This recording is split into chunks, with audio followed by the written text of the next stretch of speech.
avec notre invité du jour. Bonjour à ceux qui nous ont rejoints entre deux et merci d'être là. Aujourd'hui, on est ravis d'accueillir Thomas Dermine. Bonjour. Bonjour. Merci d'être ici, ça nous fait vraiment plaisir. Et puis c'est un peu un baptême du feu aussi pour Simon et moi. Eh bien bon baptême à vous deux. Merci. Alors Thomas, pour te présenter un peu aux gens sur le chat, parce que je ne suis pas sûre que tout le monde sache qui tu es. Tu es secrétaire d'État au fédéral. Alors ton portefeuille est très long. Pour la relance et les investissements stratégiques, chargé de la politique scientifique, adjoint au ministre de l'économie et du travail. On simplifiera après. Hein. Bien sûr, non mais ça c'est au moins je donne tout d'un coup et puis après on expliquera. Donc le ministre de l'économie et du travail, Pierre-Yves Dermagne. Alors pour commencer par on va dire les origines, tu es originaire de la région de Charleroi. Tout à fait. Ça va, pas trop déçu de la saison des zèbres, tout va bien? On a raté les playoffs 2 de très peu, mais bon, être supporter de Charleroi, et je sais qu'on partage ça avec Simon, c'est s'exposer à beaucoup de moqueries. Mais on est là, on reste le cœur reste toujours là et on ne désespère pas du premier titre un jour peut-être. Bon, on verra l'année prochaine. Du coup. On verra l'année prochaine. Tu es économiste de formation et aussi... c'est bien ça? Tout à fait. Pardon, j'ai cru que j'avais dit une bêtise d'un coup. Tu as été formé ici à l'ULB, à Solvay, tu as fait aussi des études en sciences politiques. Tout à fait. Tu as fait beaucoup de choses. Hein. Je ne vais pas tout expliquer, mais tu es aussi membre du PS, ta couleur politique. Donc PS pour les Français, c'est la même chose. Hein, que le PS en France, sauf qu'on est encore fort comme le PS français il y a 30 ans. Ouf. On va pas partir sur ce débat-là non plus, mais je suis française pour... voilà. Donc tu vois la réalité. Oui, bien sûr, bien sûr. Et donc en fait, ce qui s'est passé, c'est qu'en 2019, tu es devenu directeur de l'Institut Émile van der Velde, qui est le centre d'études du PS. Tout à fait. Et du coup, dans ce cadre-là, tu as participé avec Paul Magnette aux négociations pour la mise en place du gouvernement. Tout à fait. Et à l'issue de ça, en octobre 2020, tu as hérité, j'aime pas ce mot-là, mais obtenu le portefeuille que j'ai décrit tout à fait. On est bon sur ça. Ah oui, et dernière actualité récente quand même, depuis 2022, tu es président de la fédération du PS. Exactement. De Charleroi. Exactement. Maintenant que les présentations sont faites, on va commencer par un peu vulgariser une notion qui est secrétaire d'État. Est-ce que tu peux nous expliquer en quoi ça consiste en fait? Ça veut dire quoi, secrétaire d'État? Secrétaire d'État, c'est en gros un petit ministre. C'est-à-dire que tu es membre du gouvernement comme un ministre, sauf que tu as des attributions ministérielles, donc des compétences qui sont un petit peu plus limitées que celles d'un ministre. Et donc tu travailles sous la tutelle d'un vice-premier ministre. Dans mon cas, c'est Pierre-Yves Dermagne, mais tu es membre à part entière du gouvernement. Et donc en Belgique, on a 15 ministres définis par la Constitution. 7 ministres francophones, 7 ministres néerlandophones au fédéral, plus le Premier ministre qui est asexué d'un point de vue linguistique. Et puis après, on a quelques secrétaires d'État. Et dans ce gouvernement-ci, il y en a 4. Ok, et il y a un nombre maximum de secrétaires d'État ou Il n'y a pas de nombre maximum fixé par la Constitution, mais dans la pratique, il y en a rarement plus que 5. Et alors, le premier volet, on va dire, de ton portefeuille, c'est plan de relance. Fameux volet.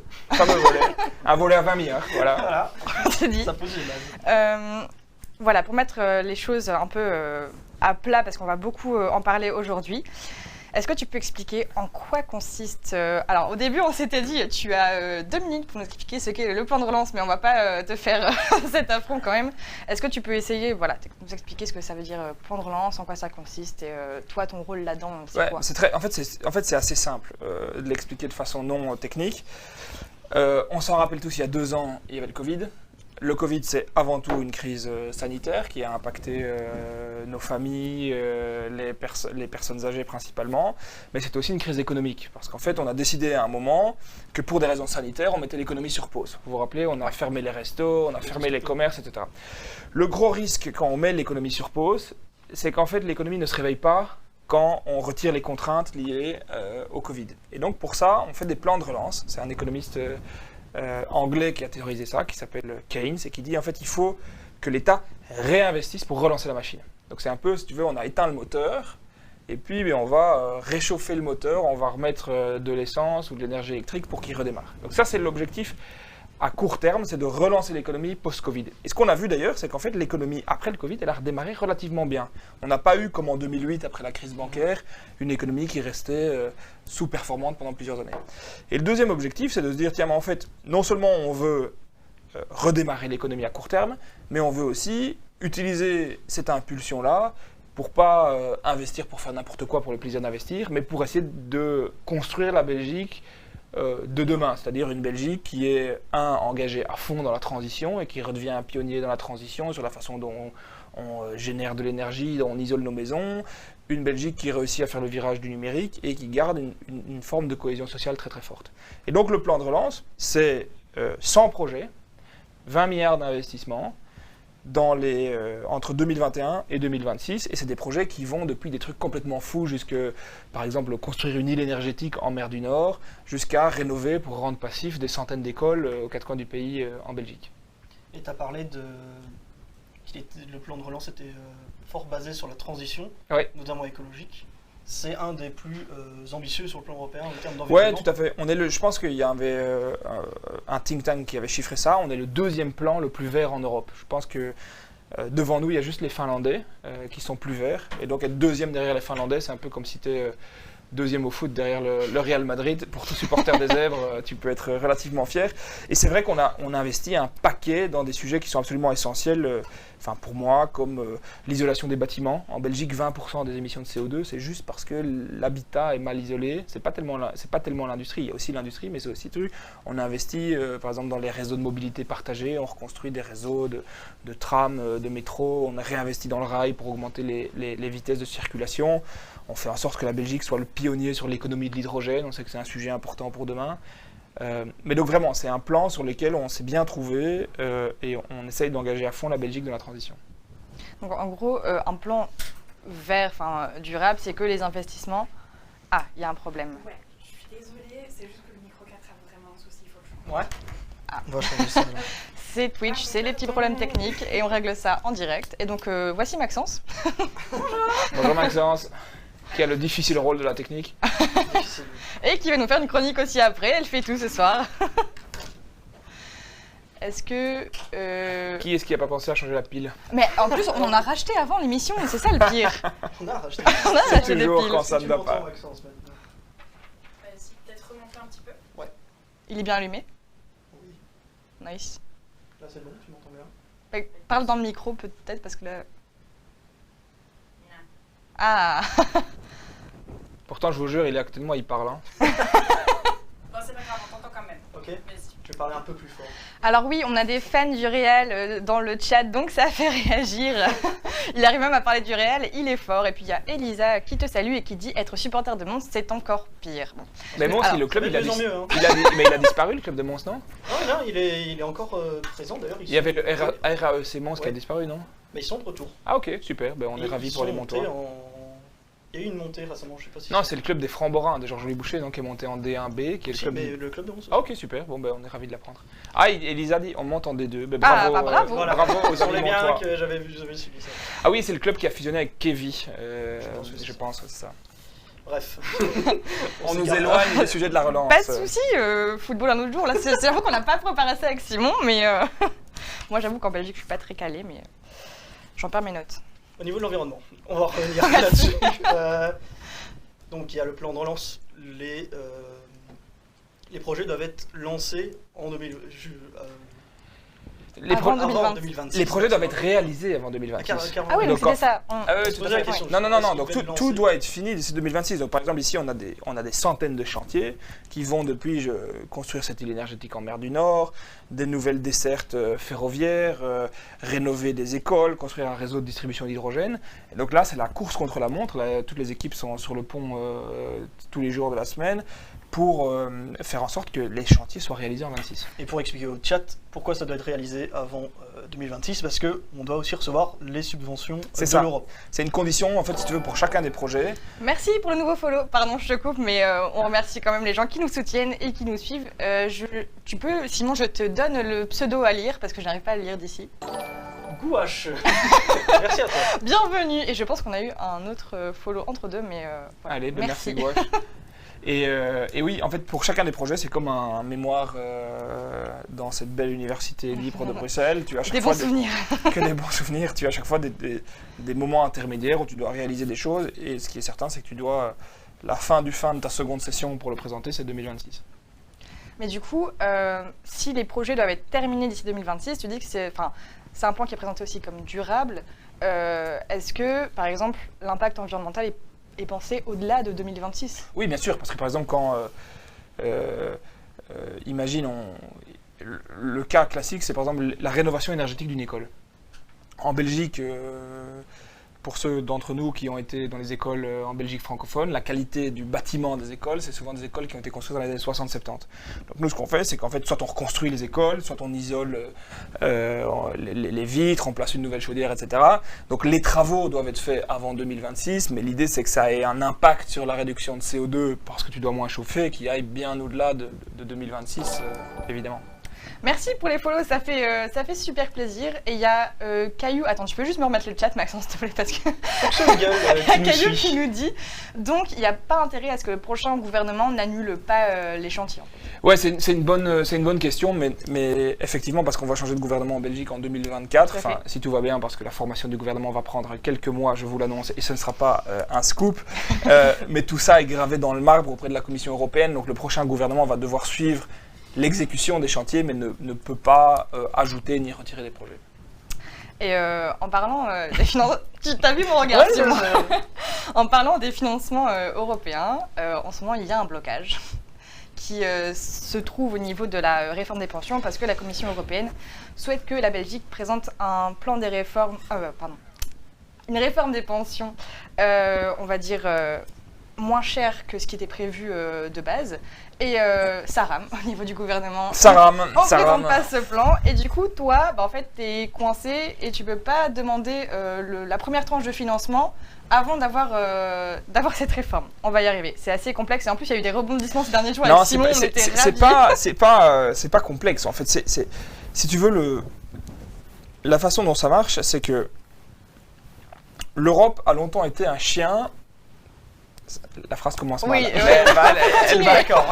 Un chien qui aboyait mais qui ne mordait pas. C'est-à-dire que la Commission disait attention, les finances publiques ne vont pas bien, il faut faire ça, ça, ça. Mais elle n'avait aucun moyen de punir les États membres, ou en tout cas d'aligner les intérêts pour que les États membres fassent ou pas des réformes. Ici, ce qui est nouveau avec le plan de relance, et je pense que c'est important pour nous qui nous intéressons à la construction européenne, c'est que c'est la première fois dans l'histoire entière de l'Europe que l'Europe, si tu veux, a ses propres financements qu'elle donne aux États membres. Et maintenant, donc, elle peut dire aux États membres, écoute, attention, si telle réforme ou telle réforme est compliquée à faire, alors tu mets à risque des tranches suivantes de financement. Donc aujourd'hui, nous, 100% de notre attention est sur la réalisation des projets. Donc vraiment, moi, mon boulot jour le jour, c'est de m'assurer qu'on fasse bien les écoles, qu'on fasse bien les investissements, que tous les chantiers soient bien coordonnés. Et croyez-moi, c'est hyper compliqué parce qu'il y a de l'inflation sur les prix des matériaux, il y a des pénuries pour trouver des jeunes ou des moins jeunes pour travailler dans le secteur de la construction, etc. Donc mais c'est vrai que le financement des tranches de la Commission européenne est conditionné par ces éléments de réforme qu'on va devoir faire d'une façon ou d'une autre. Mais il y a en tout cas un travail qui est en cours au sein du gouvernement pour faire ça. Alors le chat défile beaucoup trop vite et il y a un gros carré dessus donc j'arrive pas à tout lire, mais il y a des petites vannes qui sont faites. Il y a Présigios qui nous dit non, il y avait Jonas avant qui nous disait ah bon, on met du temps à former les gouvernements en Belgique. Non. Il y a Présigios qui dit ah bon, il y a un gouvernement fédéral en Belgique. Bref. Le gouvernement en Belgique. J'avoue que la suite est en dessous du carré. Juste j'arrive pas à lire. C'est pas. Ah bah oui. Tu vois le. Oui, je vois le souci. Ok, nice. Parce que les gens parlent, donc c'est bien, mais j'aimerais bien lire ce que les gens disent aussi. Super, merci beaucoup Maxence. Est-ce qu'on va battre le record du monde de période sans gouvernement? Eh bien, je pense qu'en fait, on est deuxième au monde. Donc il y a... Ah, c'est pas l'Iran, non? Ouais, c'est ça. Non, l'Iran ou l'Afghanistan qui est avant nous. Donc nous, on a 541 jours, c'était en 2010-2011, sans gouvernement. D'ailleurs, c'est assez marrant parce que c'était la crise. Enfin, non, c'est pas marrant du tout. C'était assez triste parce que c'était la crise financière à ce moment-là et la crise souveraine. Et la Belgique a traversé tout ça sans gouvernement. Mais donc, on est deuxième au monde avec 541 jours. Et oui, qui sait, peut-être qu'on le battra en 2024. Ce n'est pas impossible. Et il enchaîne en disant on a un record du monde de période sans gouvernement, mais on n'a pas de Coupe du Monde. Et le Sporting de Charleroi n'a toujours pas de titre. Ouais, ça aussi. Solution, je veux un secrétaire d'État, Romelu Lukaku et Kevin De Bruyne. Je vais y arriver. Merci. Simon, je te largue encore le pseudo à lire pour le premier message. Solution Eagle. 541 jours, ça fait combien de points Panda, ça? C'est combien de purée. points Panda par jour? On s'éloigne, on digresse. On va revenir sur le plan, enfin la réforme des retraites, parce que tu as parlé qu'il fallait quand même avoir un accord au final. Parce que si il n'y a pas d'accord, on perd une partie des subsides. À terme, effectivement, la Commission européenne peut décider de prélever un montant qui est une fraction du plan. Hein. Donc, c'est environ, c'est pas significatif, hein, c'est 4-5%. Mais évidemment, nous, il faut qu'on aille pour avoir 100% du moyen de financement, parce que des moyens qui sont importants pour investir dans l'avenir. Ce qu'il faut savoir, c'est que parfois, c'est que la Commission européenne, la réforme des pensions qu'elle demande, c'est pas une réforme des pensions. Parce que parfois, il y a le cliché de la Commission européenne, c'est justement de nous imposer des grandes réformes néolibérales, etc. Dans ce que la Commission nous demande de faire, c'est aussi de faire une réforme qui, élève les plus basses pensions, parce qu'en Belgique, on a des basses pensions, honnêtement, qui sont très très basses, qui sont en dessous du seuil de pauvreté. Donc ça, ce gouvernement s'est déjà engagé à le faire. On a ça a déjà été augmenté. 2, qui assure une convergence entre les hommes et les femmes, parce qu'on a des régimes de pension en Belgique qui sont très caractérisés par des inégalités de genre, et notamment parce qu'on demande des conditions de carrière effective. Ça peut sembler technique, mais ça vous demande que sur votre carrière, vous prestez une série d'années. Mais le problème de ça, c'est que toutes les mamans qui n'ont pas le choix que de prendre des congés de maternité ou d'avoir des périodes, des carrières, et on sait que les carrières des femmes sont beaucoup plus découpées que les carrières des hommes, notamment parce qu'il y a cette question de la maternité, sont pénalisées. Donc là, on doit prendre des corrections. Et la troisième chose que nous demande la Commission, et c'est assez légitime, c'est de dire attention, vous avez une explosion du coût du vieillissement, parce que on sait que toute la structure démographique de nos États, il y a beaucoup plus de personnes âgées dans la démographie. Vous devez quelque part faire en sorte qu'il n'y ait pas un coût énorme pour les générations futures et donc assurer au minima que ça n'explose pas. Et donc c'est sur ce troisième critère de la soutenabilité à long terme qu'on doit prendre des mesures complémentaires et qui sont en cours de discussion avec ma collègue Karine Lallieu et notre Premier ministre. Exactement. Est-ce que du coup, cette réforme, ça ne devrait pas être une priorité du gouvernement actuel? C'est une priorité du gouvernement actuel. Il y a encore 1 an de gouvernement parce qu'on vote au niveau européen mais au niveau fédéral aussi. Dans quasiment exactement 1 an, le 9 juin 2024, donc on est à quelques heures près à 1 an des élections. Et pour moi, en tout cas la raison pour laquelle je me suis engagé en politique, c'est pour faire des réformes, c'est pas pour se dire on peut juste être relax, les élections c'est dans 1 an. Donc le but c'est que ce soit fait quand même avant. Mais il y a 3 sujets sur lesquels il faut avancer qui sont, je pense, hyper importants. Pour notre génération. 1, c'est cette question de la réforme des pensions, où il faut travailler sur les convergences entre les hommes et les femmes et s'assurer qu'il y ait une convergence à long terme. 2, la réforme fiscale, où là l'idée c'est notamment pour les jeunes d'abaisser la fiscalité sur le travail, parce que vous allez le voir peut-être si vous avez commencé à travailler, le régime fiscal belge, en fait on paye très vite beaucoup d'impôts, par contre il y a d'autres types de revenus qui sont très peu imposés, comme les revenus sur le capital ou les revenus sur l'immobilier. Donc là, il faut rééquilibrer. Et le troisième dossier qui est très important, c'est la question de la négociation sur le nucléaire, et notamment est-ce qu'on laisse ouvert 2, 3, 4 centrales, et comment est-ce qu'on négocie avec Engie en l'occurrence pour faire en sorte qu'ils payent un montant juste. Mais du coup, comme c'est une priorité, actuellement, qu'est-ce qui bloque? Parce que la ministre du coup des pensions a fait récemment une nouvelle proposition. Ouais. D'augmentation, de mise en place d'un bonus pension sur 3 ans, donc c'est avec... Exactement. Et les libéraux trouvent que cette proposition n'est pas assez forte. Ouais. Elle va pas assez loin par rapport à ce que demande la Commission en fait. Tout à fait. C'est ça qui bloque fondamentalement. Je pense que la Belgique c'est un pays compliqué parce que contrairement à la France, on a un système de gouvernement par coalition, ce qui veut dire que vous devez avoir plusieurs partis qui sont pas nécessairement la même vision politique, des libéraux, des socialistes dans le même gouvernement. Et pour former une majorité. Pour former une majorité. Et sans vouloir rentrer dans la technique ni faire un spoiler de ce qui va se passer en 2024. On va y venir un peu après. Ok, bon, on y va. Oui, c'est mais donc le effectivement, il y a des visions différentes sur ce que devrait être une réforme des pensions. Et une technique qui est fréquemment utilisée par les premiers ministres, et par ce premier ministre-ci, c'est de faire ce qu'on appelle la technique de l'entonnoir. Alors c'est quoi la technique de l'entonnoir? Mais c'est bien, tu préjettes les questions, c'est cool. La technique de l'entonnoir, c'est de mettre tous les dossiers ensemble à la fin pour forcer de faire des grands deals. Donc en fait, il y aura le dossier fiscal sur les taxes et le dossier sur les pensions, et pour forcer à un moment les libéraux et les socialistes d'essayer de faire des deals et de se trouver un accord où chacun peut avoir quelque chose. Après, est-ce que pour ce gouvernement-ci, c'était pas... Enfin, est-ce que le fait de mettre tous les grands sujets sur la fin, c'était pas obligatoire au vu de la crise et le fait que le temps était réduit pour le gouvernement? Je pense le gouvernement n'a pas tout fait sur la fin. Il y a des choses très importantes qu'on a fait déjà au début. Par exemple, pour nous, en tant que socialistes, c'est très important de dire l'augmentation des pensions minimum. On n'a pas attendu la fin pour le faire. Dès, je dirais, les 6 premiers mois du gouvernement, c'était ancré. Mais c'est vrai que c'est une législature où, en 2020, on était encore en sortie de Covid. Puis on a eu la crise ukrainienne, le pouvoir d'achat, avec tous les impacts sur le pouvoir d'achat. Et honnêtement, moi, je trouve que ce gouvernement a un bilan intéressant. Par exemple, on est dans les classements européens, le pays en Belgique où on a le mieux protégé le pouvoir d'achat des citoyens malgré la crise énergétique, notamment parce qu'on a un mécanisme absolument unique qui s'appelle l'indexation des salaires, où nos salaires augmentent aussi vite que l'inflation. L'inflation s'est quand même fait fortement ressentir, Tout notamment pour des gens comme les ça. étudiants qui ne touchaient pas forcément des salaires. Exactement. Voilà, c'est pour ça que sur certaines classes de la population, il faut aller plus loin. Mais en moyenne, par rapport aux autres pays européens, en Belgique, on a relativement mieux défendu le pouvoir d'achat. Même si c'est vrai que certaines personnes très précarisées, les étudiants qui n'ont pas de revenus, certaines personnes retraitées échappent à ces mécanismes d'indexation, et ça, il faut aller toujours plus loin. D'ailleurs, il y a Margaïla dans le chat, et je peux vous dire, qui est française, qui dit « Je vais venir vivre en Belgique ». Mais n'hésite pas, tu es bienvenue, et en plus, on est très sympa. Mais ça, elle le sait. On va peut-être changer de... On peut partir sur un autre là, je pense que c'est bien parti. Parce qu'au final, ce blocage, il montre aussi peut-être les limites du gouvernement du fait de la complexité de tous les partis qui y sont, parce qu'il y a quand même de tout dans la coalition, de la droite, gauche, enfin... Ouais. Est-ce qu'en 2024, on voit déjà les limites actuellement du gouvernement. En 2024, on va se poser la question, comment on va faire un gouvernement? On va se poser la question. Ça sera une grande question. Et donc on fait comment? Ça c'est une grande question, mais je vais te demander aussi, parce que, donc, après on va parler avec des sondages, mais c'est vrai qu'actuellement, en Wallonie, le PS serait le premier parti wallon. Du côté flamand, c'est le Vlaams Belang, derrière la NVA, pour faire face barrage aussi au Vlaams Belang.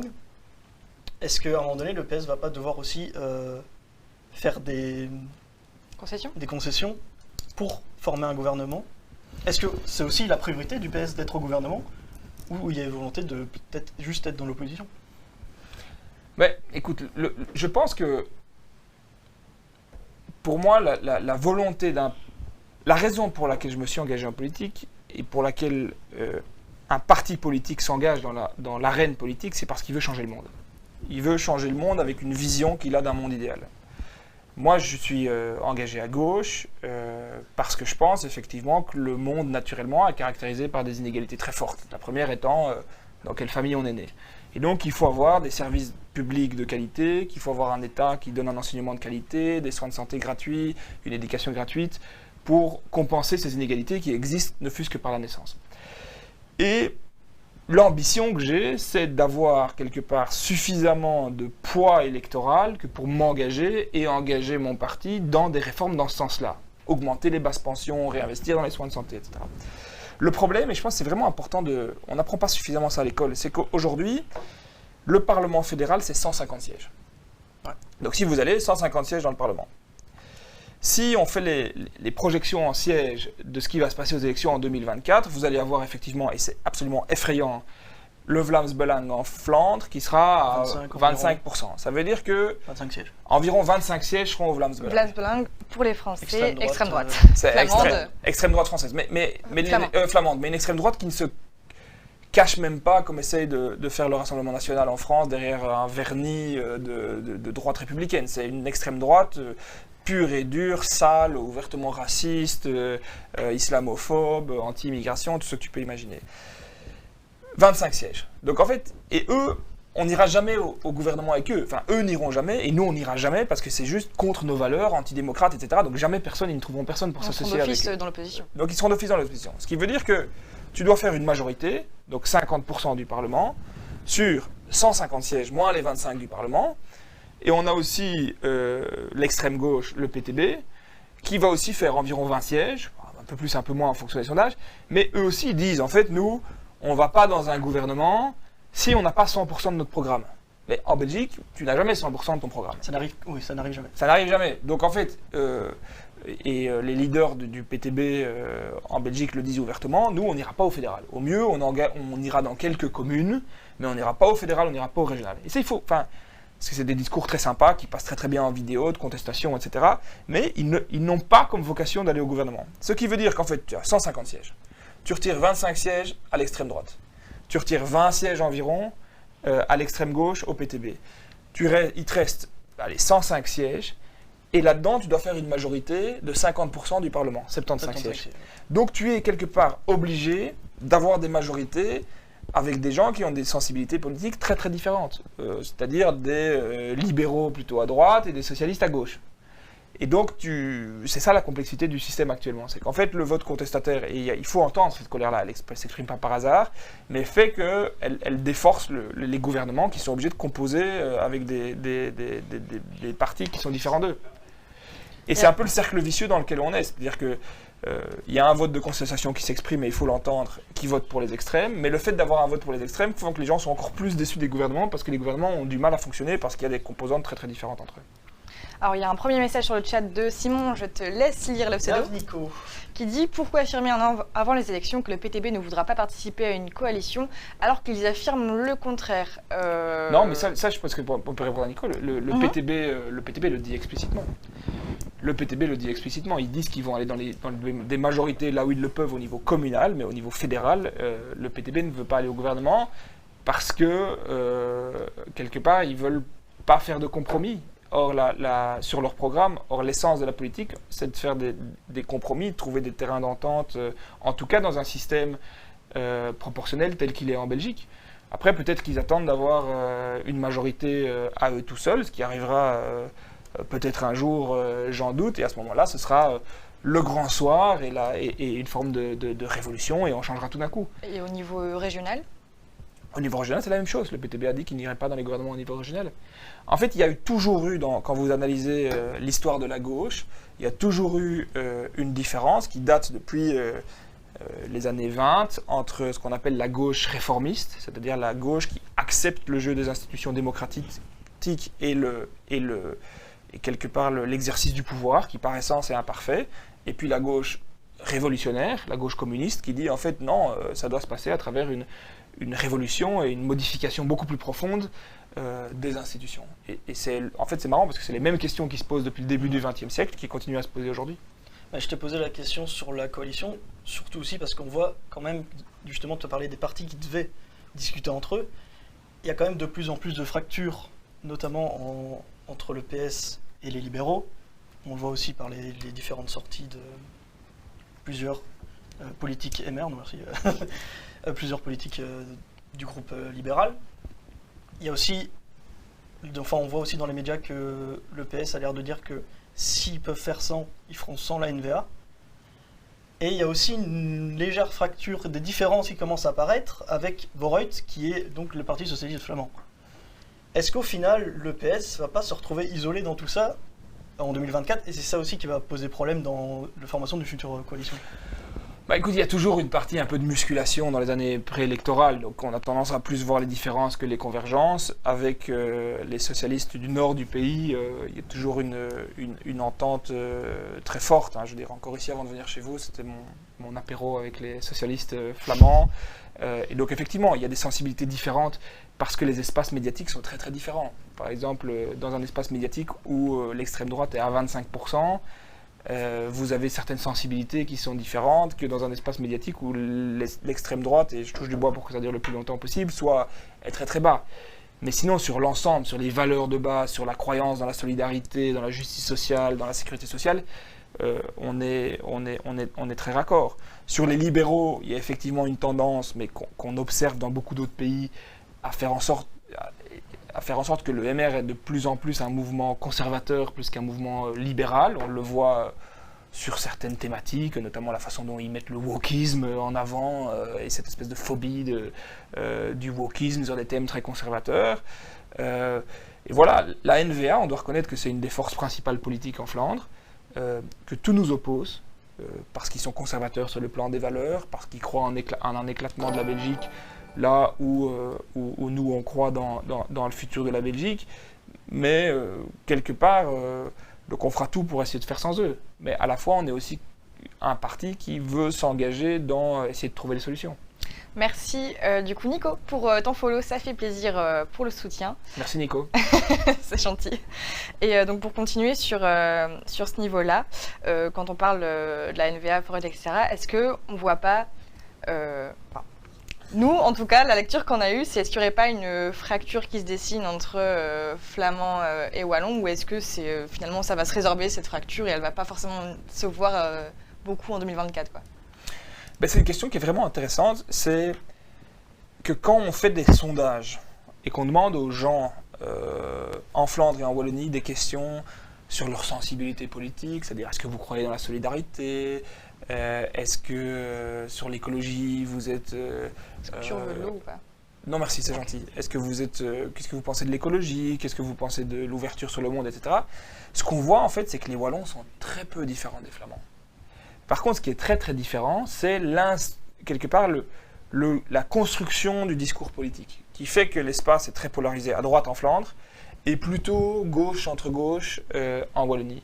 Mais je ne pense pas que les Wallons sont fondamentalement différents des Flamands. Je crois que si on avait un leader, c'est très malheureux ce que je veux dire, mais si on avait un leader d'extrême droite qui était très charismatique en Belgique francophone, et qui arrivait à capter certaines pulsions populistes, d'extrême droite, islamophobes, etc., de façon similaire à ce que le Vlaams Belang a réussi à faire, il n'y a pas de raison qu'il n'y ait pas un terreau d'extrême droite en Belgique francophone. De la même façon, donc c'est surtout une construction politique qui est différente, mais je ne pense pas que les Wallons et les Flamands aient des aspirations fondamentalement différentes.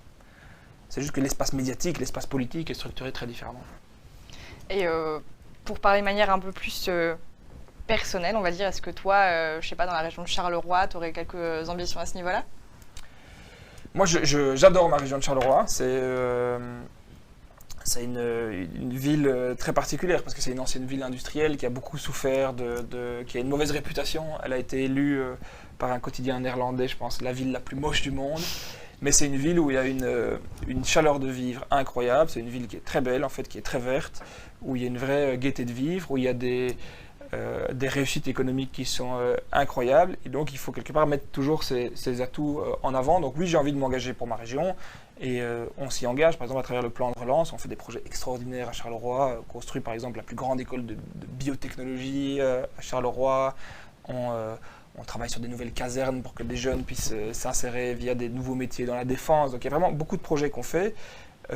Après, au niveau personnel, est-ce que ça passe nécessairement par un engagement au niveau de la commune, de la municipalité? Pas nécessairement, je pourrais le servir à un autre niveau. Au régional, par exemple. Par exemple, au régional ou encore au fédéral. Il y a Jonas qui fait aussi partie de l'équipe et qui n'a pas pu être là aujourd'hui, qui demande est-ce que cette différence politique entre flamand et wallon peut s'expliquer par le cordon sanitaire qui est plus dur en francophonie? Oui, mais c'est pas qu'il est plus dur en francophonie, c'est qu'en francophonie, on a un cordon sanitaire qui fait que on ne peut pas un leader d'extrême droite ne peut pas s'exprimer sur les médias traditionnels. Et qu'en Flandre, ça n'existe pas. Et je pense qu'il faut se battre pour le maintien de ce cordon sanitaire, pour que la parole haineuse ne se libère pas. Elle s'exprime de façon délibérée sur les réseaux sociaux, mais dans les médias traditionnels, elle n'a pas sa place. Et c'est vrai que quand on regarde l'ensemble des pays européens, la Wallonie est une exception, et je pense, et il y a des travaux académiques qui le montrent, que le cordon sanitaire y est pour quelque chose. L'autre chose qui explique ça, c'est un tissu associatif beaucoup plus dense. Et je pense que les corps intermédiaires, que ce soit les syndicats, les associations environnementales, mais aussi les associations de quartier, etc., font qu'il y a moins un sentiment de solitude dans la société. La Wallonie, c'est pour ça que j'adore cette région. C'est une région qui a des difficultés, mais c'est une région qui est toujours très riche, très vivante, avec un folklore où les gens sortent de chez eux, où les gens sociabilisent, etc. Et ça fait partie aussi du fait que les gens n'ont pas peur des étrangers, n'ont pas peur des autres, parce qu'il y a une forme de sociabilité naturelle dans le tissu social. On salue SK2P1 qui nous dit coucou déjà pour son premier message dans le chat et qui demande prochain ministre-président wallon Thomas. Écoute, il y a bien un truc en politique que je sais parfaitement, c'est qu'on ne peut jamais faire de plan. Moi, là-bas, je suis un technicien. Donc j'ai commencé comme, tu l'as mentionné, comme chef Numéro de 10. Ouais, c'est ça, renard des surfaces. Et j'ai commencé comme chef de cabinet du bourgmestre de Charleroi, qui est Paul Magnette, comme chef de cabinet. Et puis voilà, les circonstances ont fait que je suis monté dans le gouvernement. C'était absolument pas anticipé. J'ai eu une discussion très compliquée avec ma compagne, parce que je suis papa aussi de 2 petites filles, donc la vie politique, c'est toujours des questions d'équilibre très compliquées. Sur est-ce qu'en fait c'est juste un épisode de 4 ans où je continue après. Ici, j'ai pris ma décision de continuer après, c'est-à-dire de faire les élections en 2024, mais tu ne peux absolument pas prévoir ce qui arrivera après. Est-ce qu'on switch ou est-ce que tu veux poser ta dernière question à ce niveau-là? Pour moi, on est bon. On peut Ok, switcher sur, super. Merci pour le follow. Simon, je te laisse lire le pseudo. Tika Léa. Décidément, ça bienvenue. n'arrête pas. Bienvenue sur notre chaîne. En tout cas, on est ravis de voir que vos messages, vos follows, ça fait super plaisir. Alors, comme je l'ai mentionné tout à l'heure dans ton long intitulé de portefeuille, tu es aussi chargé, et je vais retrouver de la politique scientifique. Simon et moi, j'ai plus les questions. On va parler de la Belgique et de la Lune. Enfin, pas que de la Lune, mais de l'espace en général. Parce que tu es très investi dans ce qui est donc la politique scientifique et ces derniers mois la politique spatiale belge. Notamment en novembre, il y a eu la nomination de Raphaël Liégeois comme astronaute à l'Agence spatiale européenne, donc 3e astronaute belge, youhou. Et toi, tu as activement participé aux négociations pour sa nomination, si j'ai bien compris. Plus ou moins, mais ouais. Ok, tu nous expliqueras ça. Mais justement, pourquoi insister autant sur le spatial en Belgique? Enfin, on n'aurait pas l'impression que la Belgique ce soit la première puissance spatiale internationale. Le premier homme sur la Lune, c'est quand même Tintin, non? Vu dans ce sens. Vu comme ça, oui. Non, mais en fait, parce que la Belgique, on est un tout petit pays sur Terre, mais on est un grand pays dans l'espace. En fait, on se rend pas compte, mais par exemple, au terme européen, on a... J'avais la citation. Ah, mais voilà, on est... C'est ce que tu as dit à Thomas Gadisseux le 23 novembre 2022, sur Matin Première. Une fois que tu as une punchline, que tu la ressors à toutes les sauces. Non, mais on est par exemple le pays qui, par habitant, investissons le plus dans les budgets de l'Agence spatiale européenne. Et on fait des trucs absolument extraordinaires en Belgique. On ne se rend pas compte, mais quand tu as une fusée Ariane qui décolle, 80% de l'électronique de la fusée, donc ce qui dirige les moteurs, ce qui fait que les moteurs vont se séparer du corps de la fusée, que la coiffe va s'ouvrir pour les satellites, eh bien c'est des choses qui sont faites en Belgique. On a des équipes scientifiques aux 4 coins du pays, ici aussi à l'ULB, qui travaillent sur des programmes spatiaux. On est un très grand pays de l'espace. Et pas seulement parce qu'on a Tintin. Et donc, c'est pour ça que je te faisais un peu aller, mais on n'a pas négocié directement pour avoir un astronaute. Mais c'est un résultat quelque part naturel de la place de la Belgique dans l'espace, quoi. En tout cas, tu as discuté avec les autres ministres chargés de la politique scientifique à Paris. Alors du coup, je n'ai pas la suite de la phrase parce que je ne sais pas ce qui s'est dit, mais... Non, mais c'est vrai que c'est super passionnant, tu sais. En fait, on est vraiment à la veille d'une seconde conquête spatiale. Il y a eu un moment de fascination pour l'espace dans les années, je dirais, 60-70, avec la première marche sur la Lune, etc. Et maintenant, on est à la veille de ce qu'on appelle vraiment une seconde conquête spatiale, où c'est assez dingue, mais c'est vraiment pour les années prochaines. On va avoir des colonies lunaires qui vont aller habiter de façon permanente sur la Lune, avec des choses vraiment intéressantes, parce que quand vous habitez sur la Lune, vous devez penser à la circularité de tout, c'est-à-dire la circularité des déchets, la circularité des gaz, de l'oxygène, etc. Ce qui fait qu'on va développer, pour faire des colonies sur la Lune, des technologies qui vont nous permettre d'envisager la circularité et les limites des écosystèmes sur Terre. Pour le moment, il y a des projets, c'est pas un scoop, est-ce qu'on peut mettre des humains en hibernation? Parce que si on veut aller sur Mars, le voyage est tellement long que vous ne pouvez pas avoir un humain qui est quelque part éveillé, parce que juste il va s'emmerder toute la journée, il va consommer des ressources. Donc on a des programmes aujourd'hui, des tests sur est-ce qu'on peut mettre des humains en hibernation pendant 2 mois, le temps d'aller sur Mars, etc. C'est des trucs absolument fabuleux. Et moi, j'y connais absolument rien, je ne suis pas un scientifique ni rien, mais c'est absolument fabuleux. Et comment ça se fait? Tu as parlé du coup qu'on est à l'aube d'une deuxième conquête spatiale. En Belgique, comment ça se fait qu'on est vraiment à la pointe de la recherche aérospatiale? Est-ce que c'est quelque chose qui est assez récent, cette envie, où on était déjà présent?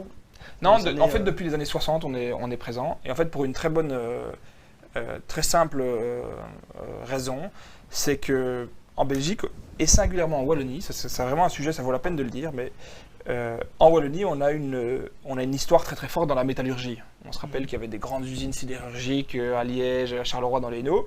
Et parce qu'on faisait du métal, on a fait des choses de plus en plus compliquées avec du métal. À Liège, par exemple, bon, c'est un exemple beaucoup moins sexy, mais on a les plus grandes entreprises dans le domaine des armes, parce que c'est des constructions métalliques. Eh bien, dans d'autres régions de la Wallonie, notamment à Charleroi, par exemple, on a des entreprises qui sont vraiment à la pointe dans des applications métalliques très très fines pour aller dans l'espace. Et donc c'est ça qui est beau, c'est de dire que la tradition de nos arrière-grands-parents dans le secteur métallurgique font aujourd'hui qu'on a encore des sociétés qui sont à la pointe dans l'espace et dans la construction de Et qu'on satellites. a un poids au niveau européen. Et qu'on a un poids au niveau européen. Et justement, il y a Caillou qui demande, est-ce que c'est pas aussi pour avoir une aura internationale d'être dans l'espace pour nous? Bah on le fait pas pour ça, mais c'est vrai que c'est une conséquence. Et c'est vrai que là, ce qui est incroyable, c'est que Raphaël Liégeois, qui est très sympa, le nouvel astronaute belge, on a la certitude qu'il va voler dans l'espace entre 2026 et 2030. Mais donc c'est génial en termes de visibilité quand on voit l'impact aussi sur les jeunes et la science. Par exemple, en France, ils ont vu que quand Thomas Pesquet allait dans l'espace, non seulement ça avait un impact sur la conscience environnementale des jeunes, parce qu'ils postaient tout le temps des photos des écosystèmes terrestres en danger, etc. Donc ça a un impact sur la conscience environnementale, mais en plus ça a un impact sur tous les petits garçons et toutes les petites filles qui se disent en fait c'est génial d'être astronaute, donc je m'intéresse à la science, donc j'ai envie de faire des études scientifiques et de m'intéresser à ces questions-là. Et donc on le fait aussi pour ça, c'est qu'un astronaute c'est un magnifique ambassadeur de notre pays, des sciences et de la cause environnementale et écologique aussi. Justement, en parlant de conscience environnementale, on sait, dans nos recherches, on a vu que la conquête spatiale, ça polluait beaucoup. Ouais. Et du coup, comment est-ce qu'on concilie politique spatiale et conscience écologique? Ben, c'est vrai qu'en fait, c'est assez impressionnant parce que quand tu lances par exemple une fusée, elle pèse une fusée Ariane 5 qui est lancée de Kourou. Tu es allé voir avec le Exactement, roi. exactement. Donc j'ai eu la chance d'aller avec le roi voir une fusée Ariane 5 décoller. Elle fait 80 tonnes. Sur les 80 tonnes, il y a 65 tonnes, c'est du fuel en fait. C'est du kérosène, c'est des choses qu'on brûle. Donc le lancement d'une fusée en tant que telle, c'est une catastrophe d'un point de vue des émissions de CO2. Mais par contre, ce qu'elle emporte, la fusée, bon, c'est pour ça que des applications genre les milliardaires qui vont faire des cumulés dans l'espace, etc., pour moi c'est un non-sens. Mais si ce lancement peut permettre de faire avancer la science, et notamment d'acquérir des outils ou des données qui permettent de mieux comprendre le réchauffement climatique, alors le bilan il est largement positif. Et par exemple l'Europe, on investit énormément dans des programmes où on met des satellites partout autour de la Terre pour construire ce qu'on appelle un jumeau numérique. Donc vraiment construire un jumeau de la Terre numérique qui permet de modéliser tous les impacts du réchauffement climatique sur les flux de migration, sur le niveau de la mer, qui permet aussi de réagir beaucoup plus vite parce qu'on sait qu'on va avoir des phénomènes extrêmes qui vont se multiplier, des sécheresses, des feux de forêt comme on le voit au Canada, des inondations comme on l'a vu chez nous à Liège, comme on l'a vu en Italie, et de pouvoir réagir beaucoup plus vite parce qu'en fait, aujourd'hui quand tu as des inondations, la plupart des photos elles sont prises depuis des hélicoptères avec des smartphones. Donc si on a des données satellites beaucoup plus précises avec une fréquence beaucoup plus élevée, ça permet de réagir beaucoup plus vite et de sauver des vies. On a une question dans le chat pour toi, Simon, je vais te la laisser lire et je trouve que c'est une bonne transition justement avec notre sujet d'après. Ouais, on est d'accord. Il y a Nagas qui nous dit, petite question, Thomas, as-tu été membre des Jeunes Socialistes par le passé? Sinon, quelle est l'importance des organisations de jeunesse dans le domaine politico-médiatique? Il semble y avoir une absence de leur part, une coquille vide pour jeunes ambitieux et ça n'attire pas grand monde. Moi, j'ai pas été membre des Jeunes Socialistes, j'avais beaucoup d'amis qui l'étaient, pour la simple et bonne raison que quand j'étais à l'UNIF, je sais pas si on peut j'étais plutôt style cercle folklorique, si je puis dire. Même si j'étais déjà très engagé en politique à l'époque. Je pense pas que c'est une coquille vide. Aujourd'hui, par exemple, moi je travaille beaucoup avec les Jeunes Socialistes au niveau de Charleroi. Qui mènent des vrais, qui ont une vraie réflexion politique, mais en plus qui mènent des actions très concrètes de terrain. Par exemple, à Charleroi, on a un vrai enjeu sur la question des espaces de blocus.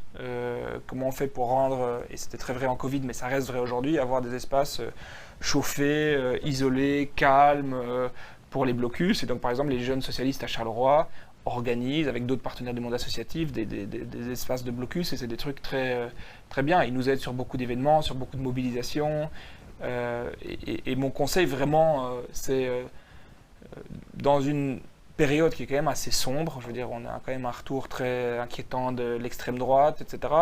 on a besoin de tous les talents, de tous les jeunes, en politique. Et les mouvements des jeunes politiques, des jeunes partis politiques, et honnêtement, pas que les jeunes socialistes, hein, mais c'est une première façon de mettre un pas dans le monde politique et puis de voir si ça vous intéresse ou pas.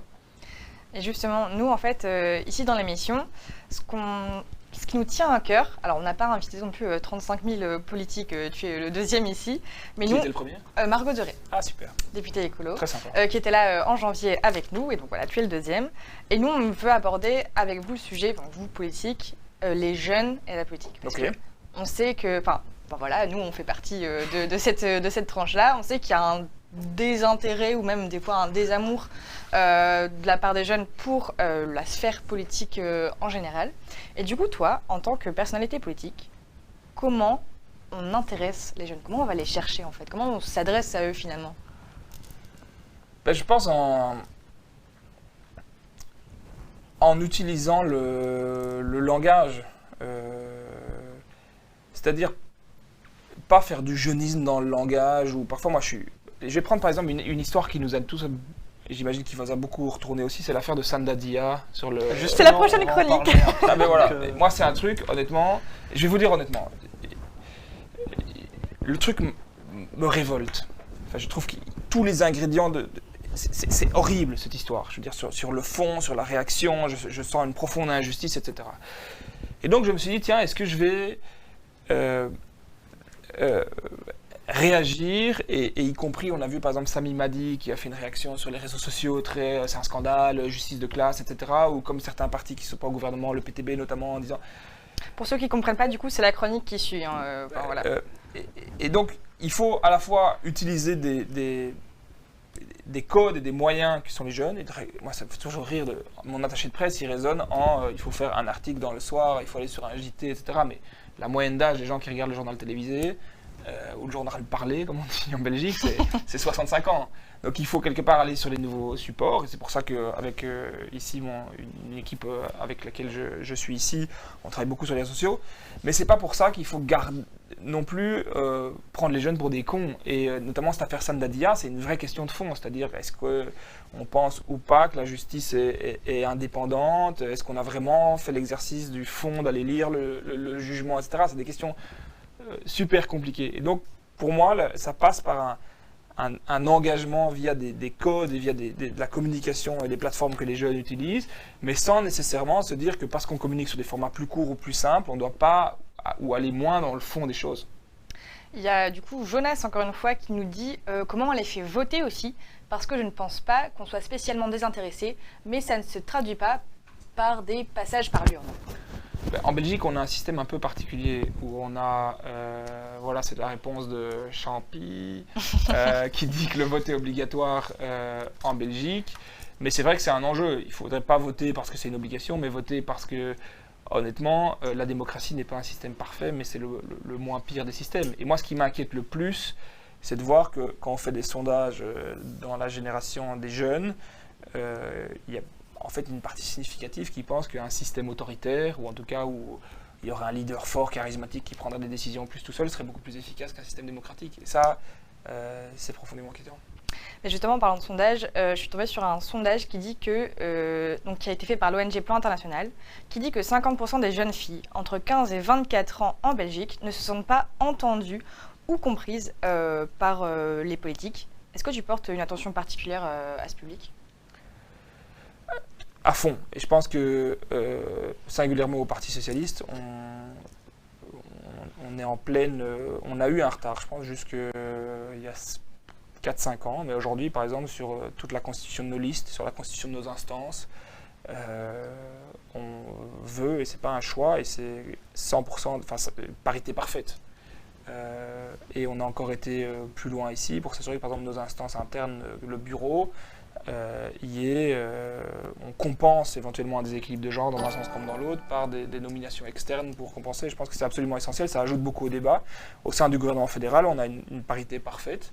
Ça ne veut pas dire que le gouvernement est nécessairement parfait, mais en tout cas, le fait d'avoir cet équilibre de genre apporte beaucoup de fluidité aux échanges, apaise, et je pense qu'il y a une forme de complémentarité entre les genres, aussi dans la façon d'aborder les problèmes, de gérer la conflictualité, et j'en suis 100% convaincu. Après, généralement, c'est pas ce public-là qui se sent assez sûr de lui, ou en tout cas sûr d'elle, pour aller se présenter, parce que... Et là où on doit encore faire vraiment un travail, bon, c'est deux choses. C'est un, moi je suis papa de 2 petites filles, et je me rendais pas compte, en fait, avant d'être père de filles, à quel point ces inégalités de genre, ces préjugés de genre sont encore super précis. Par exemple, ma petite fille elle a 6 ans, elle est en première primaire, elle me voit beaucoup travailler sur l'espace, on en parlait, elle rêve d'être astronaute.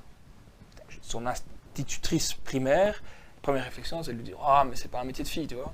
J'étais là, mais purée, en 2023, on a encore ce genre de représentation. Et le fait d'être papa de petite fille me conscientise à fond sur ces enjeux qui, pour moi, étaient des évidences, que ça n'existait plus. Et donc, il y a vraiment un enjeu de... Et honnêtement, c'est quelque chose avec lequel on lutte, c'est que la façon d'interroger les jeunes, c'est pas juste une façon de communication, c'est aussi amener les jeunes dans les parlements, amener les jeunes sur les listes électorales. Aujourd'hui, la moyenne d'âge au Parlement, c'est 54 ans. Moi, je suis le plus jeune ministre du gouvernement fédéral. J'aime bien penser que je suis encore très jeune, mais je suis moyennement jeune, j'ai 37 ans. Et je suis le plus jeune. C'est pas représentatif du tout du niveau de la population. Et donc la question, c'est vraiment comment est-ce qu'on fait pour ouvrir nos structures, pour qu'on ait des jeunes qui soient sur des places éligibles sur les listes, qui rentrent dans les parlements et qui représentent la jeunesse activement, et donc qui ait d'autant plus une communication fluide avec les jeunes. Pour faire une petite précision par rapport à ce que Jonas a dit dans le chat tantôt, certes, le vote en Belgique est obligatoire, mais si on regarde les élections de 2019, le premier parti de Belgique, c'est l'abstention. C'est-à-dire que si on cumule les votes blancs, non acceptables, c'est et vrai. l'abstention, Non, il a raison, tout à fait. c'est le premier parti de Belgique. Donc c'est quand même une partie importante qui ne donne pas son avis. Donc il faut aussi, et je pense que les jeunes doivent être assez bien représentés dans cette partie. Après, vote blanc, c'est pas abstention. Enfin, mais Non, oui, ça c'est si on globalise tout. Parce que Oui, bien comme on sûr. est obligé... Oui, non, effectivement, je pense qu'en Wallonie, c'est le deuxième. Je pense que le Parti socialiste blanc et puis les libéraux. En Là, termes je crois, pour le d'ordre, au fédéral, fédéral, oui. effectivement, le blanc. Et surtout, ce qu'il faut bien... le vote blanc dans un système où il y a un vote obligatoire n'existe pas. C'est-à-dire qu'en France, par exemple, ou dans un système où vous n'avez pas de vote obligatoire, le vote blanc existe parce que vous calculez les pourcentages sur les pourcentages de vote exprimés. oui, mais en c'est pas Belgique, comptabilisé. En Belgique, ou l'abstention. Oui. Ici, en Belgique, en fait, quand vous votez blanc en Belgique, en fait, vous déforcez... Ça veut dire quand même quelque chose, quoi. Oui, ça veut dire qu'il y a un rejet, mais de facto, ça veut dire que vous votez pour les partis qui ne veulent pas s'engager dans des coalitions. Donc le vote blanc, il faut mieux le savoir, est un vote en fait qui contribue aux partis qui veulent s'exclure des majorités et donc plutôt aux partis d'extrême. Oui, mais d'un autre côté, comme dit Simon, c'est aussi une manifestation de la population voilà, ils ne se sentent pas représentés en fait. Tout à fait. Non, non, non. C'est qu'il y a un problème plus au niveau systémique que... Enfin, voilà, je trouve ça un peu... Comment dire faut pas culpabiliser les gens en disant Non, parce mais que vous votez blanc, vous forcez les extrêmes, non, etc. pas du tout, c'est pas du tout ce que je veux dire. Ce que je veux dire, Parce c'est qu'il y a une que manifestation de leur dans part. dans un système à scrutin obligatoire, le vote blanc n'est pas neutre politiquement, c'est ce que je veux dire. Après, le vote blanc, il exprime effectivement quelque chose. Et je pense que un message aussi qu'il faut faire passer, c'est que l'engagement politique est très important. Et moi, je passe beaucoup de temps dans les écoles, je passe beaucoup de temps à parler dans les universités, je dis toujours, mais comment ça se fait que dans une société, si vous vous baladez par exemple à Paris, vous voyez que sur les pancartes des rues, vous voyez ces panneaux, toi tu es française, tu dois bien voir, mais ces panneaux bleus avec les bords verts qui indiquent le nom des rues de Paris, vous avez chaque fois le nom de la rue, donc par exemple Chateaubriand, il était écrivain et homme politique. Si vous allez Lavoisier, qui est un grand chimiste, il était chimiste, enfin scientifique et homme politique. Comment ça se fait, et c'est ça pour moi l'enjeu, qu'aujourd'hui on n'ait jamais eu autant de rejets, mais aussi peu de gens qui veulent s'engager en politique. Et c'est ça aussi l'enjeu, et le message qu'il faut faire passer à la jeunesse, c'est de dire, c'est tout à fait normal de se sentir incompris. Et moi honnêtement, il y a beaucoup de choses dans le monde politique où je me dis, mais comment ça se fait que c'est comme ça ? Mais quelque part, le jour où tous les dégoûtés seront partis, il ne restera plus que les dégoûtants. Et donc il faut s'engager pour vouloir changer la chose de l'intérieur, peu importe de quelle façon, ça peut être via la politique, via l'associatif, etc. Mais si c'est juste pour aller quelque part partager des messages de dégoût ou de haine ou de rejet sur les réseaux sociaux, en fait on nourrit une bête qui va très très mal finir malheureusement. Alors, le chat, désolé, défile trop vite. Il y avait une question intéressante que là, je vois plus, mais en gros, ça demandait si justement, en tant qu'étudiant et jobiste, on pouvait faire des stages dans des cabinets ministériels, etc., justement pour voir de l'intérieur à quoi ça ressemble. Ah oui, mais je pense que je parle pas pour l'ensemble de mes collègues, mais en tout cas, nous, on est toujours... ah voilà, un exemple de... Merci Maxence. de rue, merci Maxence. Qui est les Parisiennes en plus. Donc, Ah ben voilà, qui est parisienne. Oui, tout à fait. Il y a... nous, on a très fréquemment des stagiaires, que ce soit pour des périodes courtes, quelques jours, un peu plus longues, quelques mois, parce que je pense que c'est essentiel de voir comment ça se passe et de voir aussi la complexité, le travail technique, la préparation derrière les sessions parlementaires, et de se rendre compte que voilà, c'est pas juste des décisions qui sont prises comme ça, mais qu'il y a en général vraiment beaucoup de travail derrière. Et finalement, la communication, ou ce qu'on ressent dans les médias ou sur les réseaux sociaux, c'est jamais que vraiment la pointe de l'iceberg sur les sujets conflictuels, mais que derrière, il y a beaucoup de travail. Cette question de la transparence est de plus en plus importante. Et moi, j'ai moi-même fait un stage. En fait, c'est comme ça que j'ai eu j'ai Laura qui est juste derrière de mon équipe qui me dit « Moi, c'est comme ça que j'ai mis le pied en politique. J'ai fait un stage dans un cabinet et c'était justement Paul Magnette, qui était mon prof en sciences politiques à l'ULB et qui est passé la même année de prof à l'UNIF à homme politique dans un gouvernement. Et je l'avais comme prof cette année-là et je lui ai dit spontanément « Écoute, voilà, ça m'intéresse de faire un stage. » Et c'est comme ça que je me suis dit « Tiens, en fait, c'est génial ça m'intéresse vraiment de m'engager. » Et c'est comme ça, quelque part, que la flamme est née. Bon, Simon, c'est bon pour toi? C'est bon pour moi. Ouais, super. Merci beaucoup Thomas d'avoir répondu à toutes nos questions et avec grand plaisir. De t'être prêté au jeu de Twitch et de l'émission. Ça m'a fait plaisir d'être avec vous en tout cas. Bravo, bonne super. continuation, bonne fin d'année académique. Courage pour la session à tous ceux qui nous regardent et qui faisaient leur pause dans leur blocus. Merci. Et nous, on se laisse pour se retrouver après pour la chronique de Simon justement. Effectivement.